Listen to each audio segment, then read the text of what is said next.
Dans cette vidéo, nous allons continuer sur les polygones de contrainte. Alors regardons un exemple ici.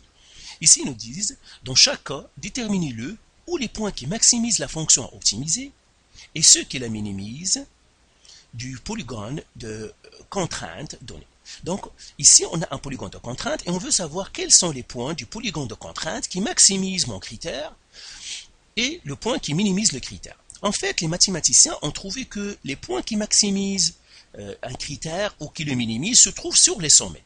Ça veut dire le choix, pour trouver mon point qui maximise ou qui minimise le critère, il suffit que je choisisse un des sommets. Donc, il faut que je vérifie un des sommets qui fait le maximum. C'est pour cela que je vais les nommer le sommet A, le sommet B, le sommet C, le sommet D. Seulement, les mathématiciens ne savent pas quel sommet maximise et quel sommet minimise. Ils savent que un des sommets va maximiser ma fonction, un des sommets va minimiser, mais on ne sait pas lequel. Ce n'est pas parce que le point A est le plus haut que ça va être mon maximum, et ce n'est pas parce que le point D est le plus bas que ça va donner le minimum. Eh bien, ça dépend du critère. Alors, l'une des manières de trouver le point qui maximise et le point qui minimise, c'est de les vérifier en calculant le critère pour chaque point. Donc, on va écrire ici couple, et on écrit ici notre critère, ou bien la fonction à optimiser, 3x plus 5y. Et là, je vais faire le point A, le point B, le point C et le point D. Alors, le point A, en fait, ses coordonnées, c'est 2, ça c'est 2, et ça c'est 11. Donc, 2, 11. Le point B, ça c'est 9, et ça c'est 10. Donc, 9, 10. Le point C, ça c'est 8, et ça c'est 6. Donc, on a 8, 6. Et puis, le point D, ça se voit, ça c'est 3. Donc, c'est 2, 3. Donc, les coordonnées, on les lit sur le polygone, sur le diagramme cartésien. Et maintenant, je vais calculer le critère pour chaque point. Donc, ça, c'est x en fait. Et ça, c'est y. Donc, 3 fois x, donc 3 fois 2, plus 5 fois y. Ben, le y, c'est 11 pour ce point A, est égal. Et si je fais ce calcul, ça me donne 61. Maintenant, je vais faire 3 fois 9, plus 5 fois 10. Alors, ça me donne 77. 3 fois 8, plus 5 fois 6.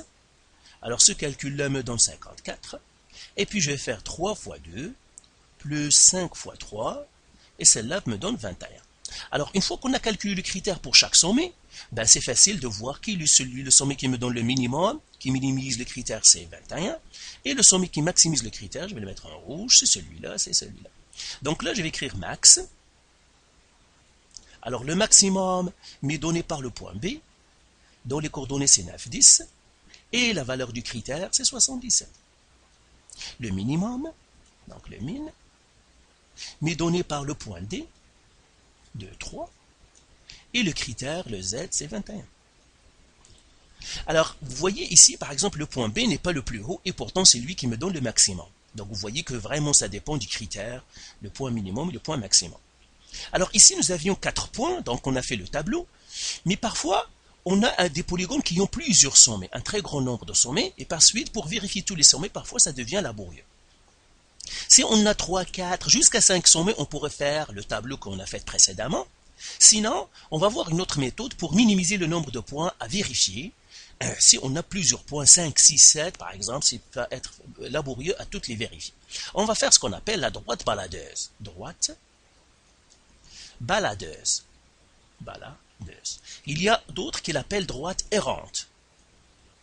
Droite errante, tout simplement parce que c'est une droite qui va bouger, et on va voir comment ça fait.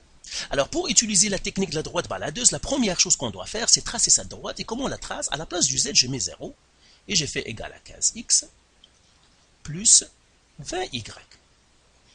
Et là, je calcule la pente. Ça vous rappelle quelque chose. C'est une droite sous la forme générale que vous avez vue en secondaire 4. Donc, je dois calculer la pente. Alors, comment on calcule la pente? Je vous fais un rappel, on fait toujours un signe moins, je fais la barre d'une fraction, et là, je mets le coefficient du... Donc, ici, je vais écrire le 15, et ici, je vais écrire 20. En fait, qu'est-ce que j'ai fait? Je prends le coefficient du x qui est ici, je le mets ici, et le coefficient du y, c'est-à-dire plus 20, ici, je vais le mettre en bas. Donc, plus 20, c'est 20, et voilà, j'ai trouvé ma pente. Donc, ici, la pente, c'est moins 15. Maintenant, j'ai l'écrit sur moins 15 sur 20. Je simplifie ma fraction, ça me donne moins 3 sur 4. Et là, je vais faire vertical, horizontal. Et on va voir à quoi ça sert ça. Alors maintenant que j'ai trouvé la pente, je vais tracer ma droite. Pour tracer la droite, c'est une droite baladeuse, donc je peux choisir n'importe quel point sur l'axe des Y. Pour commencer, je prends n'importe quel point sur l'axe des Y. Par exemple, moi je vais prendre ce point-là. Je prends n'importe.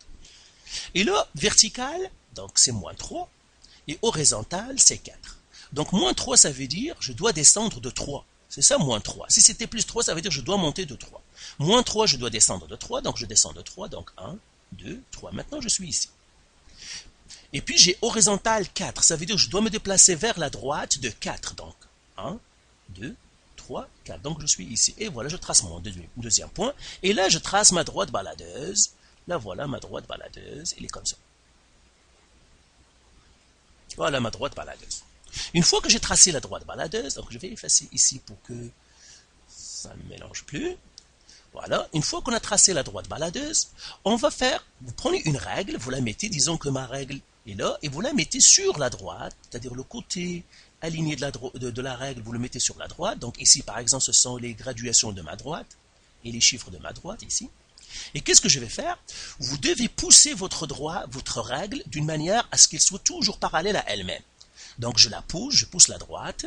Donc peut-être que si je la pousse, moi je vais représenter ici les déplacements de la droite, mais vous n'avez pas à tracer ce que je trace, mais parce que c'est un logiciel. Par exemple, quand je pousse ma règle, parallèlement, peut-être que ici, par exemple, ma règle va venir ici. À un certain moment, ma règle va venir ici. Et je regarde le premier point que je vais toucher, c'est-à-dire le point le plus bas. Ma droite, ça va apparaître ici, par exemple. Alors, vous voyez, quand vous poussez votre règle, à un certain moment, vous touchez le premier point. Le premier point qu'on touche, on l'encercle. Et je continue à pousser ma règle. Donc, je pousse ma règle tout simplement, tout en étant parallèle à elle-même. Je pousse ma règle tout en essayant de rester parallèle. Moi, mes lignes que je vais tracer maintenant, peut-être, ils ne vont pas paraître parallèles, mais tout simplement parce que j'utilise un logiciel. Donc, vous connaissez mes limitations. Donc, mais la technique, vous la connaissez. Vous poussez votre règle jusqu'à ce que vous touchez le dernier point. Donc, quel est le dernier point qu'on va toucher? Donc, vous voyez que le dernier point qu'on va toucher, c'est celui-là, en poussant encore la règle. Le dernier point, c'est ce point-là, donc je l'encercle. Alors, je vais nommer mes sommets. Donc, A, B, C, D et E. Donc, j'ai nommé mes sommets. Donc, voilà, vous voyez que le premier sommet que je vais toucher, c'est le sommet E, et le dernier sommet que je vais toucher, c'est le sommet B. Ça veut dire, l'un des deux sommets est le maximum, et l'autre est le minimum. Donc ici, au lieu de vérifier 5 sommets, je ne vais vérifier que les deux. Le sommet le plus bas que je touche par ma règle, par la droite baladeuse, et le sommet le plus haut que je touche par ma droite baladeuse. Ce sont les deux points que je vais vérifier. Alors, on va les vérifier ici. On va écrire couple. Et on va écrire ici mon critère, 15x plus 20y. Et là, je vais écrire le couple B. Alors, le couple B, lui, c'est 7, 9. Donc, ça, c'est 9, en fait. Et ici, c'est 7. Et j'ai le couple E.